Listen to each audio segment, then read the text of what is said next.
Un désastre sans précédent, c'est en ces termes que le gouverneur de la préfecture d'Ishikawa a qualifié le séisme du 1er janvier dernier en déclarant l'état d'urgence le 6 janvier, alors que le nombre de victimes confirmées dépassait la centaine de morts, que plusieurs centaines de blessés graves étaient hospitalisés et que plus de 200 personnes étaient toujours portées disparues. Le séisme d'une magnitude de 7,6 sur l'échelle de Richter qui a frappé la côte ouest du Japon est le plus meurtrier depuis celui qui avait touché en 2016, la région de Kumamoto et tué 276 personnes. Sur l'étendue du territoire de la préfecture d'Ishikawa, plusieurs milliers de bâtiments se sont effondrés, détruits par le tremblement de terre. Des dizaines de milliers de foyers privés d'électricité ont été évacués vers différents centres d'hébergement.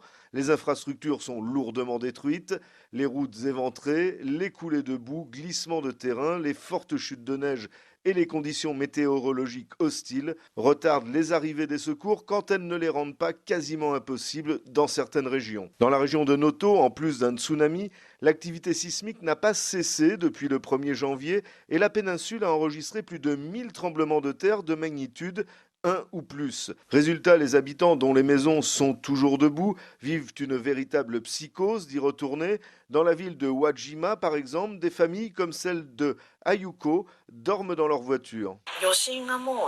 Les répliques ne s'arrêtent pas. Nous avons choisi d'habiter dans notre voiture plutôt que dans notre maison. Ainsi, nous pouvons fuir immédiatement en cas de nouveau tremblement de terre majeur. Notre maison a été construite à environ 3 mètres au-dessus du niveau de la mer. Nous ne savons pas quand le prochain grand tremblement de terre pourrait avoir lieu, bien sûr, mais si un autre survient, cette maison s'effondrera, donc nous pensons à notre sécurité. Le Premier ministre Fumio Kishida a demandé de mobiliser tous les efforts possibles pour restaurer les routes afin d'intensifier les opérations de secours. Il s'est engagé lors d'un entretien avec la chaîne de télévision NHK à apporter un soutien sans relâche aux zones dévastées. Nous devons renforcer les itinéraires de livraison de nourriture, d'eau et de toilettes portables. Nous devons améliorer l'élimination des déchets, l'assistance médicale nécessaire suite à la catastrophe et installer des lits de camp avec des séparateurs pour plus d'intimité. En outre, nous devons renforcer les patrouilles de police pour assurer la sécurité. Nous faisons toutes ces choses pour essayer d'atténuer l'anxiété des personnes évacuées. Nous continuerons à déployer d'intenses efforts. Pour cela, près de 5400 soldats des forces d'autodéfense japonaises ont été mobilisés.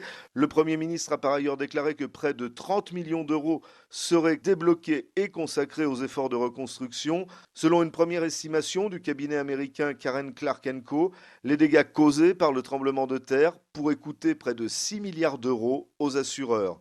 À Tokyo, Philippe Dova pour Medi 1.